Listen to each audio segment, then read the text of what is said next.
Excelente jornada tenga cada uno de ustedes. Gracias por acompañarnos en Vela Típica y a través de VIE. Es para mí un privilegio volver a tener Miguel Salinas Chávez. Bienvenido, Miguel. Muchas gracias, es un placer y un honor para mí estar nuevamente con ustedes en su canal y ha tenido, creo que bastante buena aceptación los programas que hemos hecho previos y esperemos que este también le resulte de interés a la gente que haga favor de verlo. Hoy vamos a hablar de un tema que nos comparta su historia de vida en lo profesional, en lo personal y por supuesto en lo espiritual. Muchas gracias por esta oportunidad, porque efectivamente, como usted dice, esta plática, esta charla que vamos a tener, pues yo la he tenido con varias personas o con algunas que son amigos o gente cercana que conoce un poco mi trayectoria, mi historia, pero no, creo que no lo había tocado así en alguna entrevista, así que creo que es una buena oportunidad para que la gente pues tenga un poquito más de idea, ¿no? Cómo es que llegué a esto, no tanto por mí, sino porque al final de cuentas todos estamos aquí para cumplir con una misión de vida, con una labor y eso es lo importante. Entonces siempre hay una historia y a mí me gusta mucho. Yo creo que es casi el género literario que más me gusta, el biográfico, conocer las historias de la gente, cómo llegaron a ser, el camino que recorrieron para llegar finalmente a ser lo que fueron o lo que hicieron, ¿no? Entonces a mí me parece muy interesante. Yo nací en la Ciudad de México en 1975, estábamos en un periodo de la historia de nuestro país, pues ya que venía en decadencia a partir de 1970, cuando llegó Luis Echeverría. A mí me tocó la parte final del sexenio de Luis Echeverría, ya donde se estaban soltando todas las crisis de fin de sexenio, las devaluaciones que después se heredaron a José López Portillo, del cual sí tengo pues muchos recuerdos. De hecho, y a mí me tocó estudiar en la misma escuela primaria en la que estudiaron ambos, tanto Luis Echeverría como José López Portillo. Es una escuela primaria que está en la colonia Roma, donde yo nací, allá en la Ciudad de México.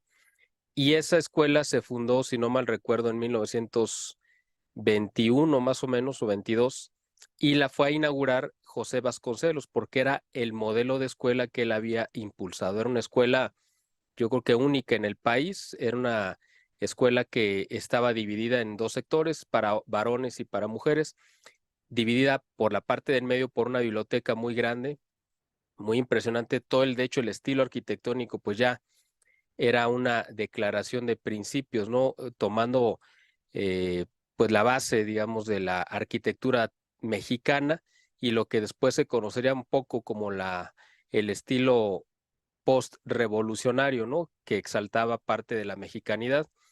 Y también era una escuela que contaba con canchas deportivas, era algo que no era común en ese tiempo. Tenía un auditorio muy grande para presentar obras de teatro y también tenía alberca, lo cual yo creo que fue la primera escuela en el país, cuando menos de educación pública y básica, que contaba con una alberca. Esto era con la idea de presentar precisamente un modelo de escuela que impulsaba Vasconcelos para que sirviera como referencia al resto de la educación. Por supuesto que no todas las escuelas del país, o yo creo que ha de ser una minoría las que imitaron esto, pero al final de cuentas a ellos dos, estos dos expresidentes, les tocó estudiar en esa escuela y a mí me tocó estar ahí. De hecho, en 1982, yo estudié los 3 primeros años de preescolar y el primero de primaria en otra escuela y a partir de segundo de primaria me incorporé a esta escuela y que fue en el 82 y uno de los últimos actos de su gobierno, de José López Portillo, fue ir precisamente a la escuela a portar el uniforme y a pues hacerle honores a la bandera. Eso lo tengo muy grabado porque pues fue una experiencia muy impresionante ver todo el despliegue que se hacía para recibir al presidente de la República en nuestra escuela y verlo además vestido con el uniforme que portábamos todos nosotros, ¿no? Así que fue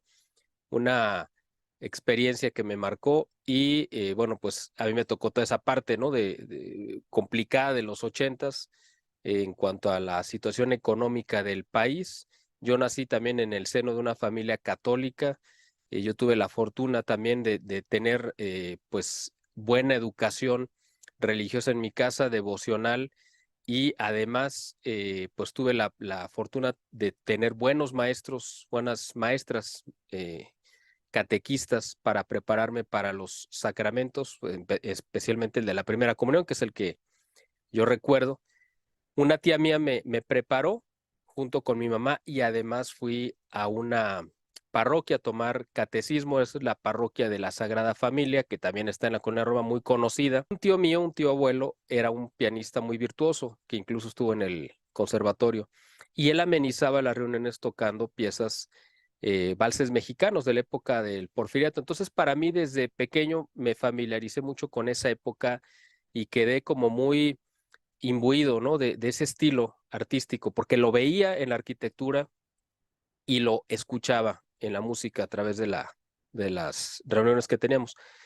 Y cada año en fechas previas a Navidad se realizaba una posada familiar en la cual se hacía todo pues al estilo clásico, como deberían de ser las posadas. Se rezaba el rosario, se cantaban cantos que yo no he escuchado. Ya posteriormente pues los he ido encontrando, pero son cantos que prácticamente nada más se cantaban en mi familia, cantos antiguos españoles para pedir posada, y entonces también eso me traía como una devoción profunda por la Navidad y pues el nacimiento de Cristo, ¿no?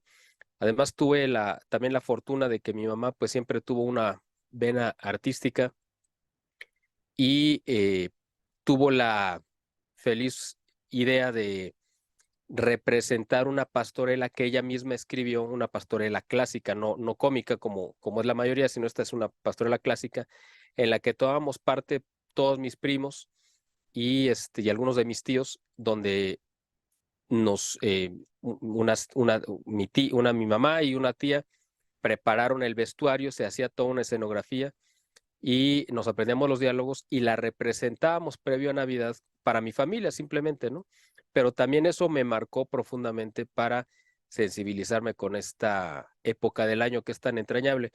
Y esas cosas me fueron marcando, ¿no? Me fueron marcando en la parte histórica, como ya mencioné, con esa eh, cariño, digamos, esos buenos recuerdos que yo escuchaba de las piezas que se tocaban. Me tocó también convivir con estos famosos organilleros, ¿no? No sé si en Ciudad Juárez existan, pero son muy comunes en la Ciudad de México, cada vez menos, pero incluso aquí en Guadalajara hubo un momento en el que empezaron a venir de la Ciudad de México algunos y la gente los aprecia mucho. Es una música, casi toda la música que traen grabados estos cilindros, ¿no? Hechos normalmente en Alemania, es música mexicana de esa época de Porfirio Díaz. Entonces, toda esa parte a mí me remontaba a una época de mucho progreso, de mucha riqueza cultural que me marcó profundamente desde mi infancia, ¿no? Y repito, pues tuve la fortuna de siempre haber tenido una buena educación y formación católica, y eso es parte también que a mí me marcó, ¿no? A lo largo de mi vida. Y esas tradiciones, me voy un poco al presente y luego regresamos. ¿Ha impactado o ha intentado rescatarlo con su familia en la actualidad? Bueno, de hecho, tengo la fortuna de que esa posada que se hace cada año tradicional de rezo del Rosario con esos cánticos, la seguimos haciendo todavía hasta el 2023, ¿no? O sea, yo a veces puedo asistir porque pues es en la Ciudad de México y a veces no, pero los que vivimos eso desde nuestra infancia, esa tradición tiene realizándose en mi familia pues más de 100 años, porque parece que ya la realizaban mis tatarabuelos y la heredaron a mis bisabuelos y luego a mis abuelos y ahora a nosotros. Pero se sigue realizando, afortunadamente, cantando exactamente los mismos cantos que se cantaban en ese tiempo y haciendo exactamente lo mismo. Entonces, cuando menos en esa parte sí hemos querido preservar pues digamos, esa devoción, porque no quisiera llamarle tradición o se le puede llamar tradición devocional para las nuevas generaciones. A mis hijos les ha tocado vivirlo también y también les ha parecido muy pues emotivo, ¿no? Saber que esto es pero además las figuras de los peregrinos, ¿no? La figura de San José y de la Virgen son figuras que también son del siglo XIX, no sé exactamente de qué época, pero han sido los mismos que se han llevado y se han heredado de generación en generación con la misma vestidura, y son figuras obviamente, pues yo me imagino que de porcelana, que han sido pues también una maravilla conservarlas también todavía y pues es parte de lo que nosotros queremos preservar con nuestros hijos. De hecho, existen las grabaciones todavía de esas pastorelas que alguno de mis tíos tuvo la idea muy acertada de grabarlo en audio, pues en video estaba complicado porque obviamente, aunque había cámaras, por supuesto, pero eran muy raras, pero lo grabaron en audio, en cassette, en cinta, y pues alguna copia llegó a mis manos y yo pude rescatarla para convertirla en digital para que no se perdiera, ¿no? Esa memoria histórica de nosotros participando en ese tiempo, ¿no? Con esta representación del nacimiento de Jesús, ¿no? Y que además era una gran, digo, por los diálogos que escribió mi mamá, pues era una gran catequesis, ¿no? Era una gran lección también para conocer lo que eran las virtudes y todo lo que tiene que ver con el recibir a Jesús en nuestra vida y en nuestros corazones, no solamente como un acto, como una obra teatral que uno ve simplemente como público, sino es algo que uno lo interioriza y lo lleva a su vida diaria, ¿no? Y en esa parte de ahora sí que volviendo a los ochentas, principios de los noventas, primaria, secundaria, preparatoria, después de su primera comunión, Miguel, ¿hizo usted sus sacramentos de iniciación cristiana en la edad normal? ¿Lo siguió vivenciando el catolicismo o hizo pausa? ¿Qué ocurrió ahí? Bueno, yo el bautismo, pues sí lo recibí, yo creo que a los meses de nacido, no sé exactamente, tengo por ahí la fecha porque se preservó para la posteridad pues algún recuerdo, alguna invitación, ¿no? Por ahí viene la fecha, no la recuerdo exactamente. Y la confirmación en ese tiempo se podía hacer a una edad muy temprana, entonces yo la hice, no sé, la verdad, yo creo que a los 2 años. Era medio extraño una confirmación en ese tiempo porque ahora se acostumbra que primero se hace la primera comunión normalmente y luego la confirmación, pero en ese tiempo se podía hacer y así se hizo. Entonces realmente yo no recuerdo ninguno de los dos sacramentos. El que recuerdo muy vivamente es el sacramento de la primera comunión y yo continué pues llevando mi vida católica pues normal, ¿no? Sin ninguna ni nada extraordinario, pero sin dejar de asistir a misa y a los actos litúrgicos, ¿no? De fiestas y de Semana Santa. Yo creo que donde vino como un parteaguas, donde ya tomé como más en serio la religión, fue a raíz de un regalo que yo recibí cuando tenía como 14 o 15 años. Un primo mío me regaló un evangelio de bolsillo de Ediciones Paulinas. Entonces, pues yo lo empecé a leer y me gustaba mucho irme los sábados en la tarde a un parque, que es el Parque Río de Janeiro, que está una calle del templo precisamente de la Sagrada Familia, y ahí en medio hay una copia, yo creo que de tamaño exacto del David de Miguel Ángel, ¿no? De la estatua esta famosa en mármol, pero este es de otro material. Entonces, pues es un lugar muy agradable para estar ahí. Y yo iba y leía los pasajes del Evangelio, los meditaba ahí en ese parque. Entonces, yo creo que a los 15 años nos invitaron a ahí en la parroquia donde íbamos a tomar clases, a inscribirnos en un curso de catecismo, pero para adultos, de una institución que se llama, más o menos, porque no recuerdo el nombre exacto, la Escuela de Formación Pastoral ¿cómo es?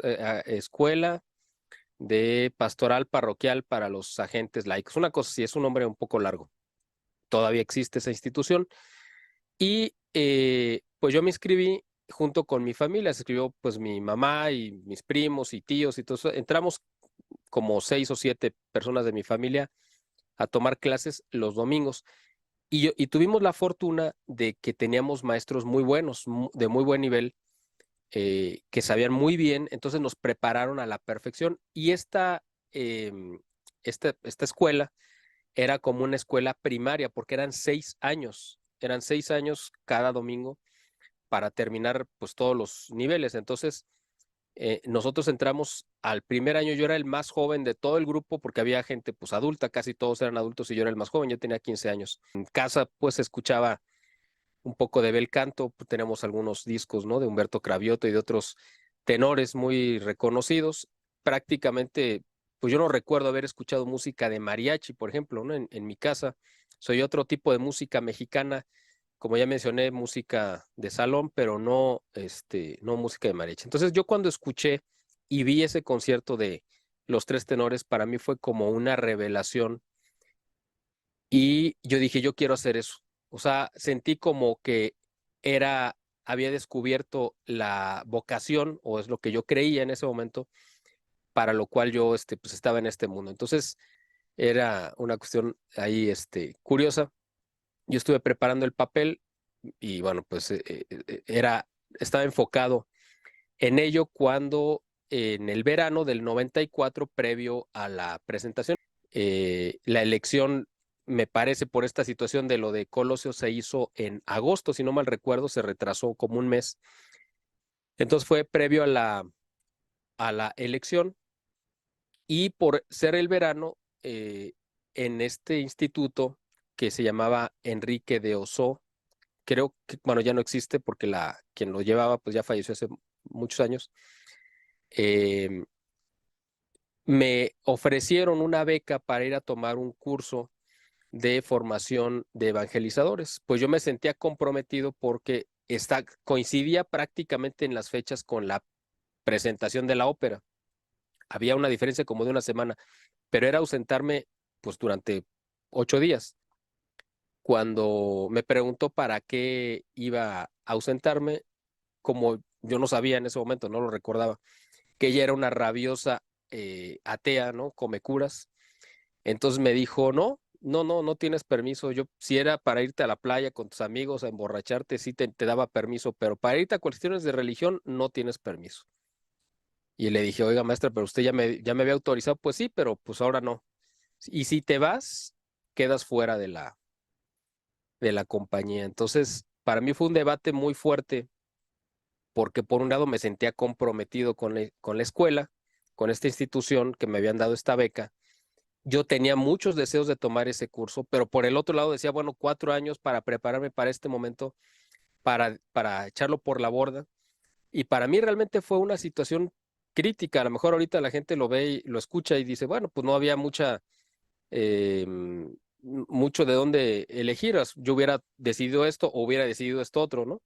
Y finalmente, y con mucho pesar, además pues porque sí me costó trabajo tomar esa decisión, decidí ir a tomar el curso y quedar fuera de la compañía de ópera, porque sentí que, pues obviamente, mi compromiso con Dios era primero, ¿no? Entonces, pues en el 94, otra vez, estábamos en el Mundial de Fútbol y se hizo el segundo concierto de los tenores, de los tres tenores, que fue en Los Ángeles. Y en la noche previa a que yo saliera de viaje, hubo una entrevista, y la realizó Ricardo Rocha, el periodista que falleció hace algunos meses, y tenía a los tres tenores ahí, entrevistándolos junto con el director de la orquesta. Y yo, cuando estaba preparando mi equipaje, estaba viendo la entrevista y ellos diciendo pues que era lo más maravilloso, que el canto, que valía la pena sacrificar todo por el canto, por la vocación. O sea, para mí fue como todavía tratar de convencerme de por qué no tenía que ir a ese curso, ¿no? Y bueno, pues me fui ahí muy apesadumbrado, a pesar de esto. Y cuando llego al curso y la persona que nos da la bienvenida, en el momento que nos recibe y nos dice, bienvenidos chicos o bienvenidos muchachos, algo así nos dijo. Yo, cuando escuché esa voz, tuve como una revelación, así como la que tuve en el 90, donde dije, a partir que escuché el concierto y dije, yo me quiero dedicar a esto. Cuando escuché esa voz de esa mujer que nos recibió, yo inmediatamente supe que esa era la mujer con la que me tenía que casar. No sabía cómo ni por qué, pero, y gracias a Dios, pues se cumplió esa corazonada que tuve, porque esa chica que nos recibió, pues es mi esposa.